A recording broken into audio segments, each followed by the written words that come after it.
I'm Andrew Moran, Liberty Nation's economics editor. Very, very rocky. Death by government. Drain the swamp. Hello and welcome to another installment of Liberty Nation's Swamponomics videocast. I'm Andrew Moran, Liberty Nation's economics editor. This week, it's official. The United States government has unlocked a new milestone. On December 29th, 2023, the national debt reached $34 trillion, according to the Treasury Department's debt to the penny data. Many have been waiting with bated breath for Washington to cross this threshold.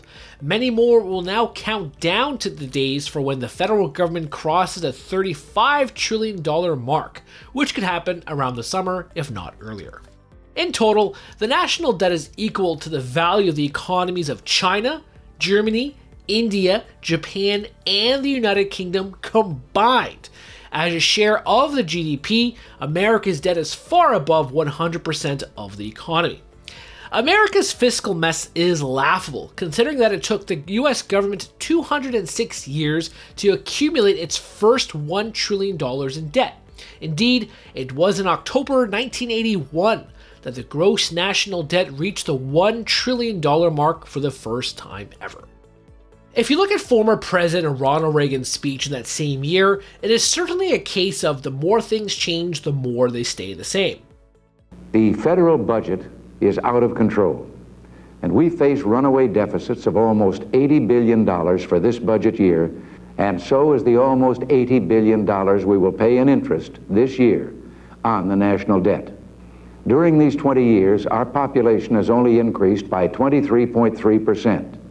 The federal budget has gone up 528%. Now, we've just had 2 years of back-to-back double-digit inflation.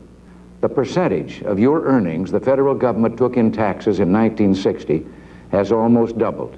In 2023, President Biden added $2.65 trillion, roughly speaking, to the national debt.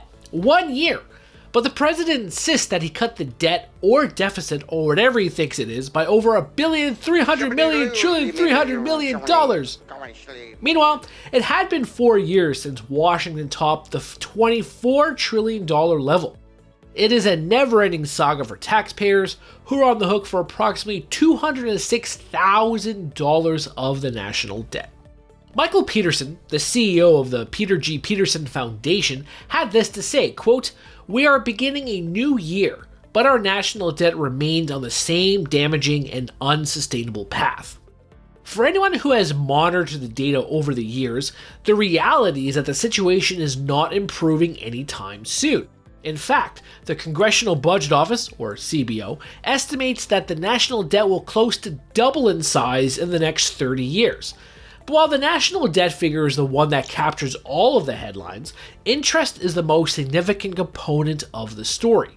As of January 2nd, 2024, annualized interest expenses have exceeded $1.1 trillion. The government is spending $2 billion per day on interest expenses alone. If this keeps up, interest payments will become the single largest budgetary item in the United States today, more than Social Security, Medicare, and military spending. For taxpayers, 40% of income taxes are allocated to servicing the debt. What happens if Washington collects even less taxes than it has over the past year? Or, in the more likelihood, what if the government continues to spend more than it takes in? What's more, how is any of this sustainable? Hint, it is not. From Federal Reserve Chair Jerome Powell to even former Treasury Secretary Larry Summers, anyone with a modicum of common sense realizes that a perpetually growing national debt is not a good thing for the economy. Of course, for decades, Keynesians and statists have argued that more debt is a sign of a nation's prosperity. Oh my goodness. It is akin to opening up your maxed out credit card bill at the end of the month and telling the household how rich everyone is. It is nonsense. But even if it were true, interest costs are eating up the federal budget, meaning that lawmakers will be forced to get serious about cutting spending, even mandatory outlays.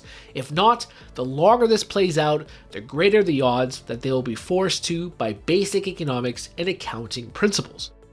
The larger the national debt, the more resources politicians will need to extract from everyone else, whether borrowing more from capital markets or raising taxes on the public. Consider what legendary economist Murray Rothbard wrote in 1981 when the national debt topped to $1 trillion. Quote, "Deficits and amounting debt, therefore, are growing an intolerable burden on the society and economy, both because they raise the tax burden and increasingly drain resources from the productive to the parasitic, counterproductive public sector. Moreover, whenever deficits are financed by expanding bank credit, in other words by creating new money, matters become still worse, since credit inflation creates permanent and rising price inflation, as well as waves of boom-bust business cycles." End quote. In this case, however, the Federal Reserve is not printing money to purchase US Treasury securities. The Fed is trying to reduce its massive $8 trillion balance sheet. So, at least for now, the US Central Bank is not swooping in and buying the $1.8 trillion that the Treasury plans to issue over the next few months. But if domestic and foreign investment dries up, something Liberty Nation has reported extensively since the fall, the Echoes building may have no other alternative but to bail out the US government yet again. Democrats will think that $34 trillion is no big deal or blame it on previous tax cuts. Republicans will point to Bidenomics as the culprit behind the debt surge. In the end, it is everyone's fault. And 350 million Americans can take solace in the fact that the issue will not be resolved because both sides will perpetually kick the can down the road, maintain massive annual budget deficits, and fault predecessors for tomorrow's problems. That's Swamponomics 101. That's it from me this week.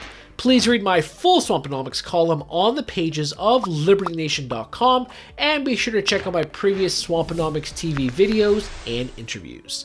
Thank you. I'm Andrew Moran, Liberty Nation's economics editor. Very, very rocky. Death by government. Drain the swamp.